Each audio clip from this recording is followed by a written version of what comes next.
പൂച്ചകളെ മാത്രമല്ല UAE-യിലെ ചില പെറ്റ് കഫേകളിൽ മൂങ്ങകളെയും വളർത്തുന്നുണ്ട്. ഒരൽപ്പം വിചിത്രമായി തോന്നാമെങ്കിലും സംഗതി സത്യമാണ്. എമിറേറ്റിലെ 6 പെറ്റിംഗ് കഫേകൾ സ്വന്തമായി പൂച്ചകളെയും മൂങ്ങകളെയും വളർത്തുകയും സന്ദർശകർക്ക് അവയോടൊപ്പം ഇടപഴകാൻ അവസരമൊരുക്കുകയും ചെയ്യുന്നു. രാജ്യത്തുടനീളമുള്ള നിരവധി കഫേകളും പെറ്റിംഗ് ഫാമുകളും താമസക്കാർക്ക് വളർത്തുമൃഗങ്ങളെ വളർത്താനും സ്ട്രോക്ക് ചെയ്യാനും വിവിധ മൃഗങ്ങളുമായി സമയം ചിലവഴിക്കാനും അനുവദിക്കുന്നു. സ്ഥലപരിമിതി, ചിലവ്, ആരോഗ്യസ്ഥിതി തുടങ്ങി പല പരിമിതികളും കാരണം വളർത്തുമൃഗങ്ങളെ വീട്ടിൽ വളർത്താൻ കഴിയാത്ത പലർക്കും ഇതൊരാശ്വാസമാണെന്ന് മൃഗസ്നേഹികൾ പറയുന്നു.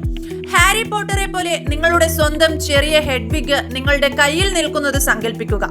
അബുദാബിയിലെ ബൂമ ഓൾ കഫേ സന്ദർശിക്കുന്നവർക്ക് ലഭിക്കുന്ന അനുഭവം അതാണ്. കണ്ണടയുള്ള മൂങ്ങ മുതൽ ചൊവ്വയിലെ റോക്ക് ഈഗിൾ മൂങ്ങയും കുറുകിയ തവിട്ട് പാൽ നിറമുള്ള മൂങ്ങകളും ഉൾപ്പെടെ നിരവധി രാത്രികാല പക്ഷികളുടെ ആവാസ കേന്ദ്രമാണ് നമ്മുടെ ഈ മൂങ്ങ കഫേ. മിഡിൽ ഈസ്റ്റിലെ ആദ്യത്തെ ഈ മൂങ്ങ കഫേ പ്രവൃത്തി ദിവസങ്ങളിൽ ഉച്ചയ്ക്ക് 2 മുതൽ രാത്രി 10 വരെയും വാരാന്ത്യങ്ങളിൽ ഉച്ചയ്ക്ക് 12 മുതൽ രാത്രി 12 വരെയും തുറന്നിരിക്കും.